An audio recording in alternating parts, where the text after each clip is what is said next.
Alonso, llegamos al tercer vídeo, a la tercera entrevista, y vamos a hablar sobre los rivales. Nadie mejor que un piloto que se ha tenido que pelear en pista con varios rivales para poder decirnos cosas de ellos. Así que este año has tenido buenos rivales, has tenido rivales jóvenes, pero que vienen con mucha fuerza.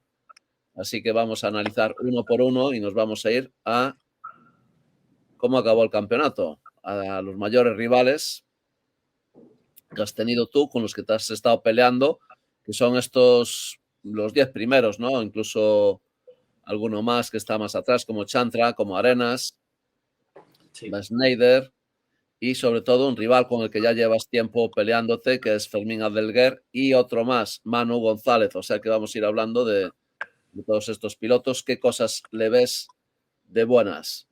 ¿Qué cosas les envidias a esos pilotos que te gustaría hacerlo tú y que no eres capaz de hacerlo o que te cuesta hacerlo? Y vamos a empezar por... Vamos a ir un poquito atrás. Hablaste antes de Manu González. Pues Manu, la verdad que es un piloto que me ha gustado mucho la temporada que ha hecho porque ha ido de menos a más. Ajá. Empezó, no conocía la Moto 2 y poco a poco ha ido consolidándose y al final creo que ha hecho un par de top 5 al final de temporada, porque sí que es verdad que hizo uno en Portimao, pero fue la carrera esa caótica que se cayeron 10, entonces eso, bueno, no cuenta, pero al final pues empezó entre que casi no hacía ni puntos, luego a meterse regularmente en el top 10, o sea, en el top 15, luego en el top 10 y al final de temporada ya estaba siempre séptimo, sexto, cuando se estaba bien quinto. O sea que me ha gustado mucho la temporada que ha hecho Manu. Sí, sí, ha hecho una buena temporada y eso demuestra inteligencia, ¿no? Porque tú te vas encontrando con problemas que tienes que resolver y si lo resuelves avanzas y si no lo resuelves te quedas estancado. O sea que demuestra, por lo menos yo creo que es un piloto que podemos decir que es un piloto inteligente, ¿no? Tú lo Sí, conoces mejor que yo, has competido con él muchas veces a lo largo de tu carrera deportiva, ¿no? sí, Manu es un piloto muy inteligente y que le conozco muy bien porque desde que tenemos 8 años estamos corriendo carreras juntos. O sea que nos conocemos muy bien mutuamente y bueno, eso hace también que, pues que, aunque me llevo súper bien con él, pero es como que tengas pique. Ajá. Vale, ¿y cómo lo ves? ¿Seguirá progresando para Yo este creo que próximo año? sí, yo creo que Manu es un piloto que nunca deja de progresar y que el año que viene puede luchar por estar en el top 5.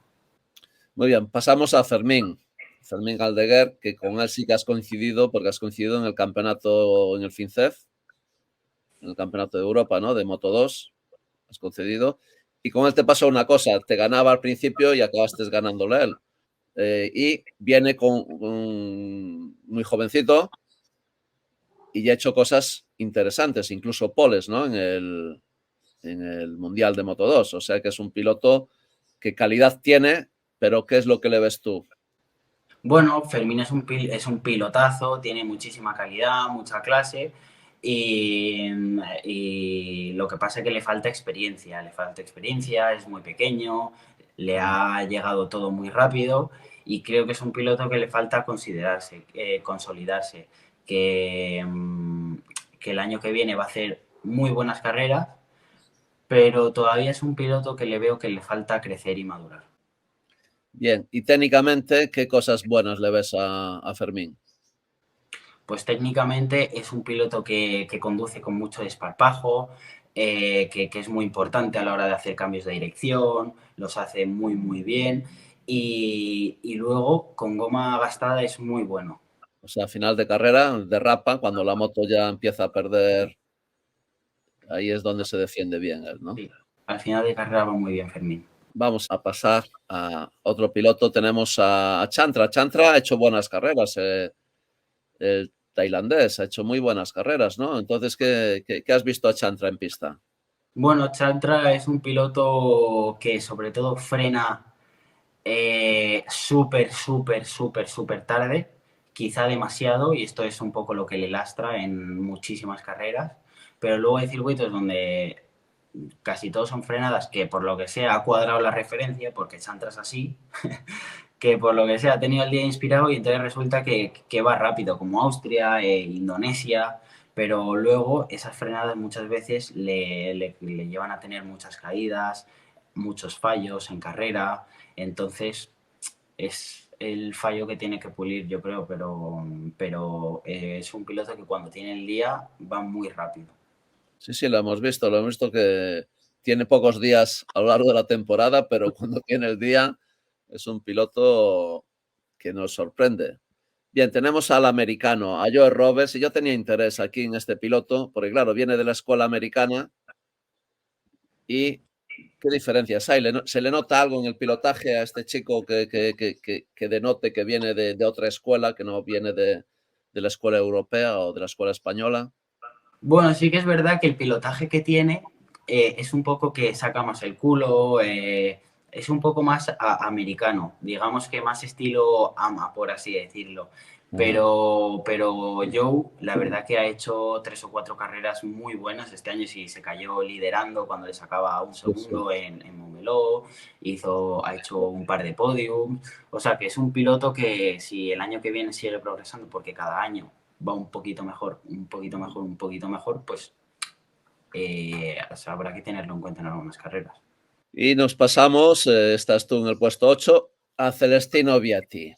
Celestino Vietti ha sido una sorpresa, pero una sorpresa mala, ¿no? Sobre todo Claro. para él y para su equipo. Para nosotros, fantástico, porque al final era un rival muy fuerte al principio y que se fue desmoronando. ¿Cómo lo ves técnicamente en la pista?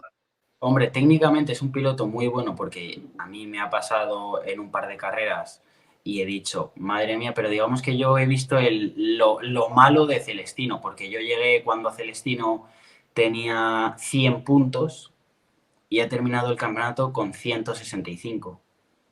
Y cuando él tenía 100, yo tenía 0 y yo lo termino con 155. Entonces, digamos que he visto al Celestino que no han visto los demás pilotos. Le he visto, por ejemplo, en Austria que iba volando, lo que pasa que se cayó. Y es un piloto que también, si todo lo tiene de cara, va rapidísimo, pero rapidísimo. Lo que pasa que siempre tiene estas subidas y bajadas de que es muy, muy irregular. Se ha cometido muchos errores porque han sido muchas caídas. Muchas, ¿A qué pero crees a qué crees que al es final debido? al final no terminaba una. Estaba siempre séptimo, octavo, pero no terminaba una. No, no, o sea, eso es increíble porque además, demostrando una superioridad total en las primeras carreras, lo vamos a ver aquí, porque tenía la primera carrera, la gana en Qatar, la segunda hace segundo, en Indonesia en lluvia, Argentina vuelve a ganar, en Austin se cae un cero, vale. Llega a Portugal, otra vez de nuevo en el podio, un segundo, y sexto en Jerez. En estas 6 primeras carreras había acumulado 100 puntos. 100 puntos. Y a partir de ahí, un desastre. Pero un desastre, una carrera, un desastre otra, un desastre, un desastre, un desastre. Vuelve otra vez a sacar la cabeza en Cataluña, que gana, y se acabaron, y se acabó. O sea, a partir de ahí no consigue nada. Es impresionante. Eh, Yo no lo Pocas entiendo. veces ha visto un descenso a los infiernos tan acusado de un piloto que había empezado la temporada arrasando prácticamente. Pero arrasando. O sea, es que no tenía rival. Si le sacaba cuando en Montbeló a lo mejor le sacaba 40 puntos al segundo. Era una locura.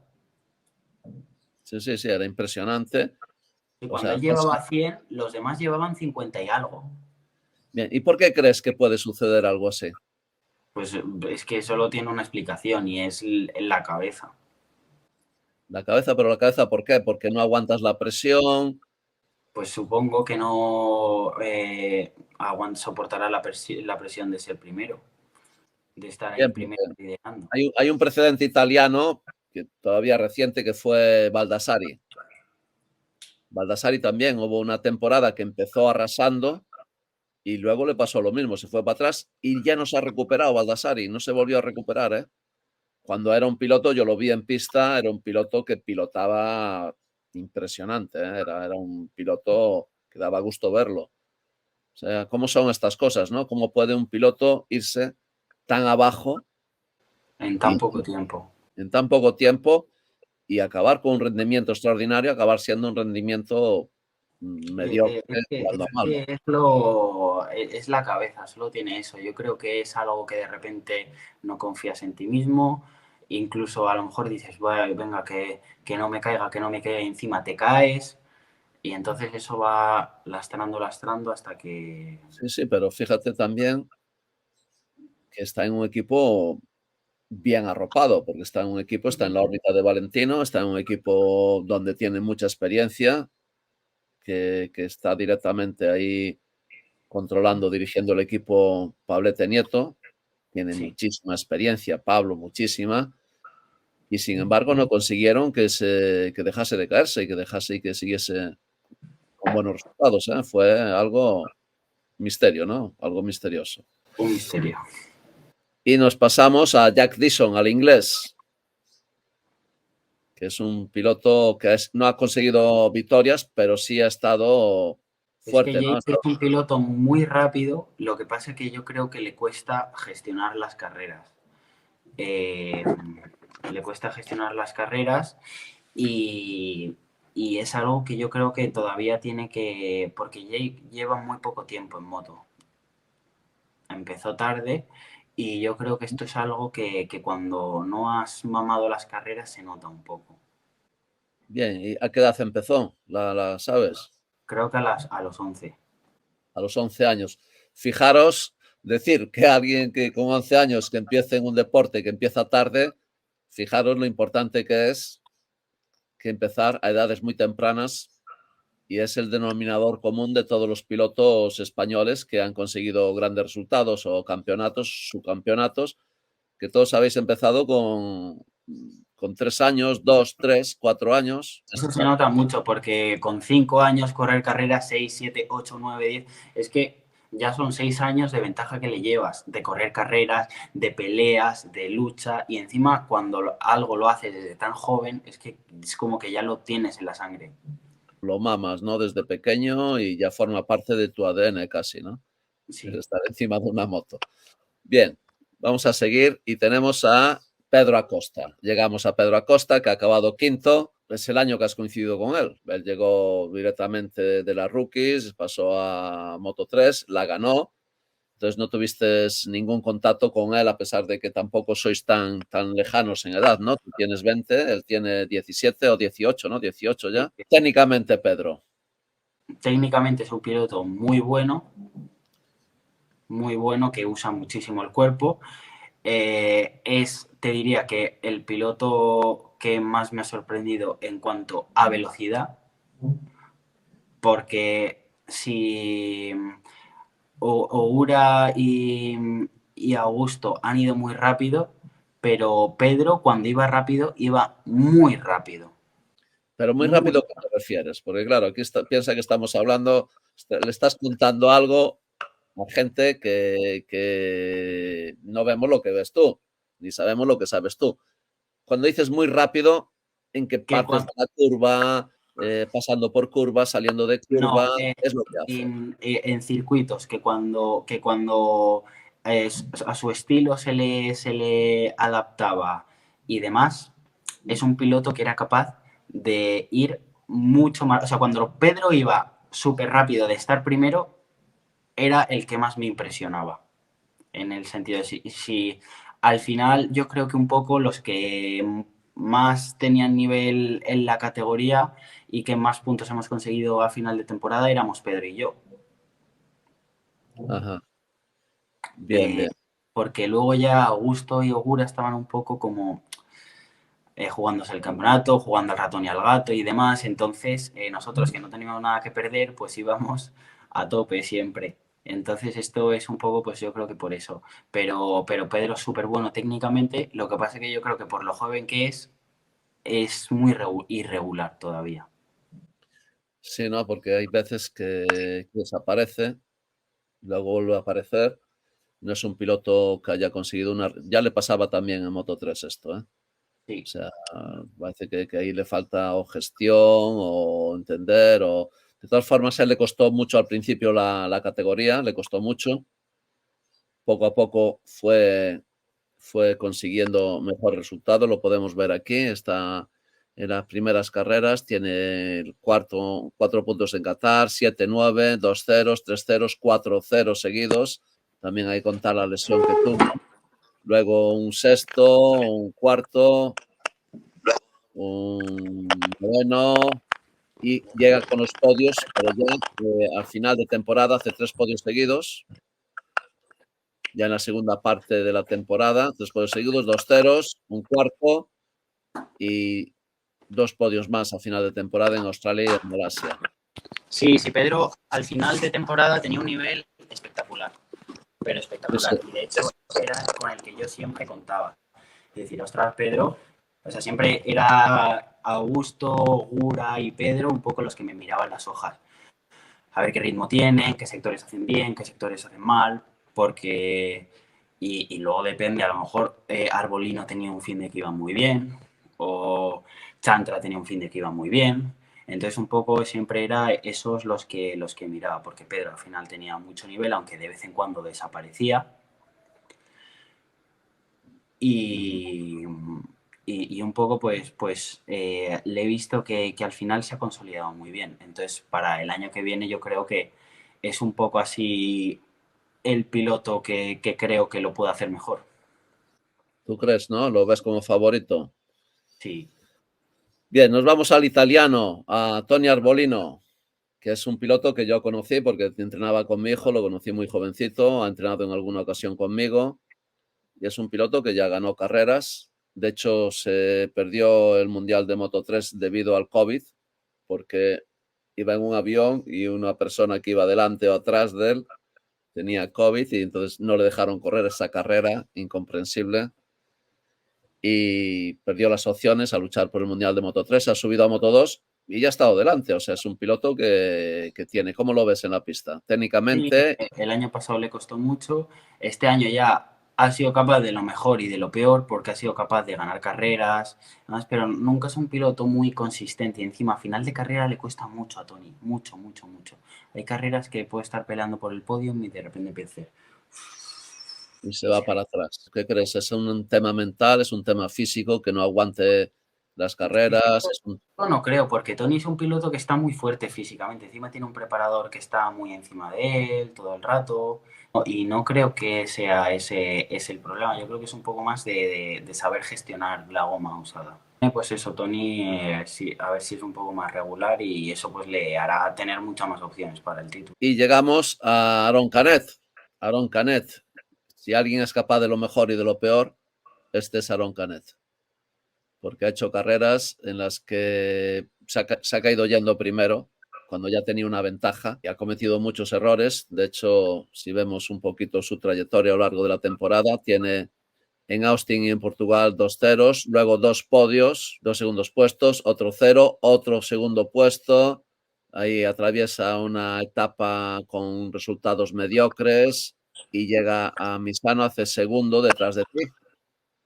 Y en Aragón vuelve a hacer otro segundo. O sea que es un piloto y luego lo vemos unos resultados mediocres a final de temporada, 2 ceros y puestos sobre el octavo y el noveno. O sea que Sí, son... Aaron ahora lo que tiene que hacer para el año que viene es que vuelva la confianza en sí mismo, porque todavía no ha sido capaz de ganar una carrera, encima lo de la pajarita, no sé qué. Entonces le ha restado mucha confianza a todo y cada vez que tenía la opción de ganar en bandeja, se caía. Y ahora en la última parte de temporada la pasó un poco como un medio Vietti, que cuando se cae, se cae, se cae. Entonces, para el año que viene, encima es un año muy decisivo para Aaron, porque ya lleva 3 o 4 años en la categoría, está un buen equipo. Entonces, es un poco lo que va a decidir hacia dónde cae la balanza. Bien, bien, bien, porque hasta ahora sí ya lleva lo que tú dices, ya lleva varios años, ha demostrado, pero muchos podios, pero ninguna victoria. Entonces esto también es algo que pesa. Y has nombrado lo de la pajarita. ¿Por qué nombra lo de la pajarita? No sé, porque a mí me hacía gracia, la verdad. ¿Verdad? Sí, claro, yo el hecho ese de que había anunciado que cuando ganase iba a contar lo de la pajarita, creo que es estas cosas tienes que erradicarlas porque vas pensando más en contar lo de la pajarita que en la próxima curva que tienes que hacer. Ya, No sé. eso 100%. Y ahí ha tenido caídas. Bien, vale. Ya estamos llegando a los más rápidos, a los que se jugaron el campeonato hasta la última carrera, que fueron el japonés Ogura. Con Ogura me dijiste en una ocasión que habías coincidido ya en las categorías premundial, ¿no? Con Ogura ha hecho todo, el C, Moto 3, Moto 2, y es un piloto que siempre va creciendo, porque Ogura cuando yo hacía el CEP es que ni le miraba, Estaba muy estaba ahí, atrás. sí, está sexto, séptimo, ¿sabes? O sea, Sí. un japonés. Y el tío poco a poco ha ido creciendo, creciendo, creciendo. Cuando llegó ya al Mundial de Moto 3 ya lo hizo muy bien. El año del COVID ese que luchó para ser campeón. En Moto 2 ya el primer año lo hizo bien y este año ha hecho un temporadón. Al final un poco la presión y demás. Pero Ogura es un piloto a tener en cuenta porque es un piloto que siempre está ahí, muy constante, siempre en la posición delantera. Lo que pasa es que a veces le puede un poquito la situación.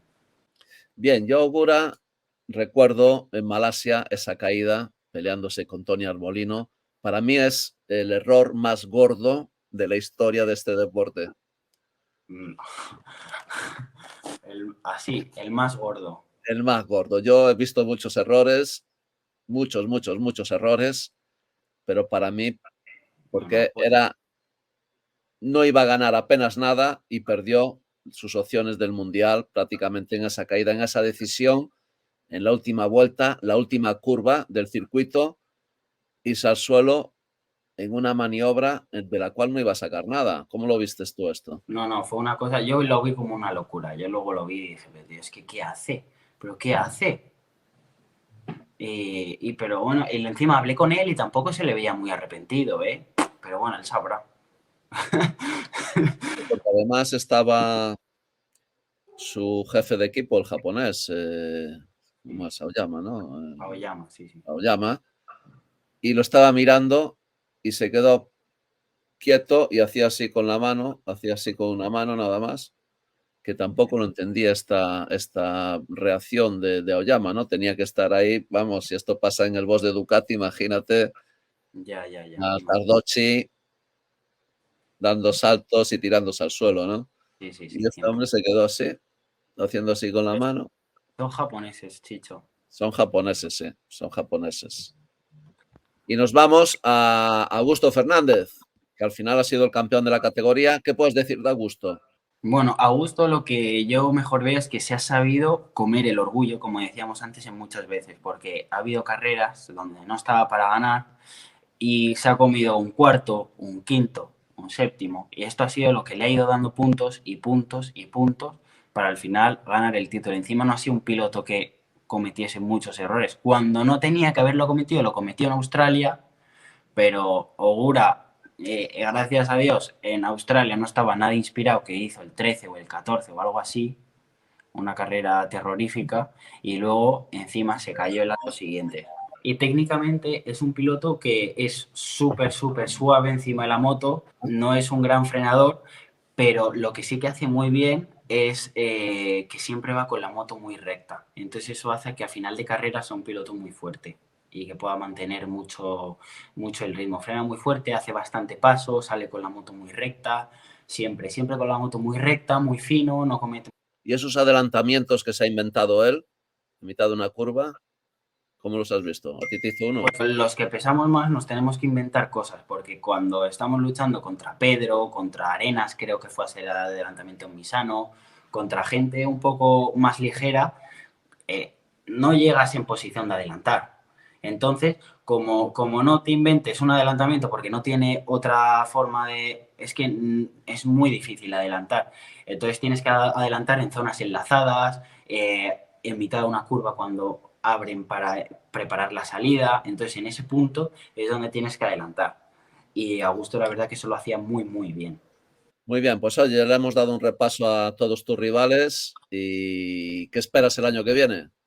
Bueno, espero, tampoco me lo tomo así con grandes expectativas, es lo que tenga que pasar, pasará, yo voy a dar lo mejor de mí y obviamente tampoco soy O sea, no, tampoco quiero ser hipócrita y sé que el nivel que he mostrado a final de temporada pues está aún para luchar por el campeonato del mundo, pero tampoco quiero mirarlo ahí que tengo que ser campeón, no tengo que ser campeón. Yo lo que estoy haciendo es trabajar y lo que no quiero es perder lo que disfruto encima de la moto y ya está, que haré, creo que va a ser un año muy divertido con Pedro, Ogura, Arbolino, Canet, Fermín, creo que va a haber un nivelazo y la verdad que estoy deseando que empiece ya. Sí, yo también creo que va a haber un nivelazo tremendo y cuando hay tantos pilotos con tanto nivel, ¿sabes quién es el que gana? El más listo. El más listo. Así que nada, te deseo que des un pasitos adelante para todavía ser más listo. Eres un piloto inteligente, lo has demostrado ya, pero también tienes puntos débiles. A ver si minimizamos esos puntos débiles y mejoramos los puntos fuertes, ser más inteligente y sobre todo trabajar muy duro y tener los pies en el suelo. Creo que con eso ya En eso podrás dar un paso estamos, importante. trabajando, trabajando. Alonso, un placer.